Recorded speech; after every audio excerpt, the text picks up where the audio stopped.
ঘটনা ঘটে গেছে এবং ফরিদপুরে 7 বছরের তৃতীয় জনগণের সামনে নিঃশেষ করে দেওয়া হোক, যাতে আতঙ্কে ভয়ে এ ধরনের কাজ সংগ্রামী সভাপতি মনিরুজ্জামান ভারত ভাই এখানে উপস্থিত আছেন সদস্য সচিব রাষ্ট্রপতি।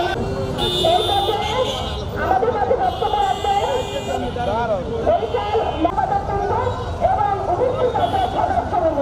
এখানে উপস্থিত আছেন আমরা ছাত্ররা ভাবে আমার সেই ভাষা নয়, তারই বাবা এর বিচার চাই বাংলাদেশের স্বার্থগ্রস্ত বসাচ্ছি। আল্লাহ হাফেজ জিন্দাবাদ, বাংলাদেশ জাতীয়বাদী মহিলা দল জিন্দাবাদ। হাসিনা কামাল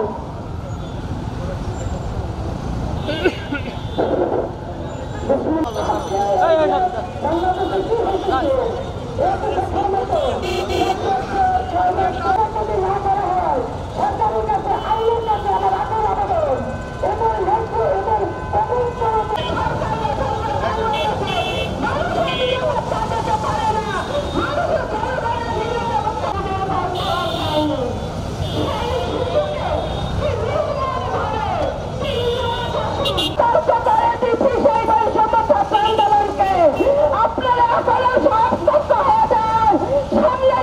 অপকর্ম শুনতে চাই না, করতে চাই না।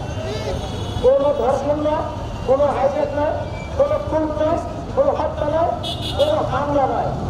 আমরা এদেশে জনগণের সাথে আমরা বিএনপির মাননীয় ভারপ্রাপ্ত চেয়ারম্যান জনাব তারেক রহমানের সৈনিক হিসেবে, তার কর্মী হিসেবে জনগণের সাথে তাদের কাজ মিলিয়ে এই একটা বাংলাদেশে একটা বসবাসযোগ্য সম্প্রীতির পরিবেশ তৈরি করে, সমাজ পরিবেশ তৈরি করে আমরা বসবাস করতে চাই।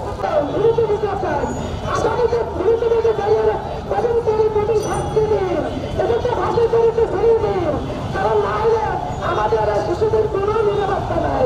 এই দেখতেছি আগে বাংলাদেশ এত কষ্ট করে, এত সুন্দর করে বাংলাদেশ হাঁটলে আমরা কি বাংলাদেশে কি আমরা চাই তাদেরকে গ্রেফতার করে কাউকে করেন না, তাদেরকে রাজপথে আতঙ্কে পুড়িয়ে দিন। দর্শনকারীরা দেখুন যে বাংলাদেশে কোনো দর্শনকারীদের জায়গা হবে না। আমরা বাংলাদেশের নারীরা মাথা উঁচু করে বাঁচতে চাই। আমরা এনেছি কি জন্য?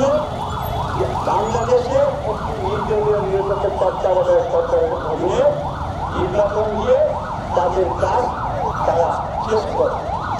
আমরা দেখছি এই সরকার আসার পরে দেশের আইন শৃঙ্খলা বলতে সকল ক্ষেত্রে আজকে পর্যন্ত দেখেন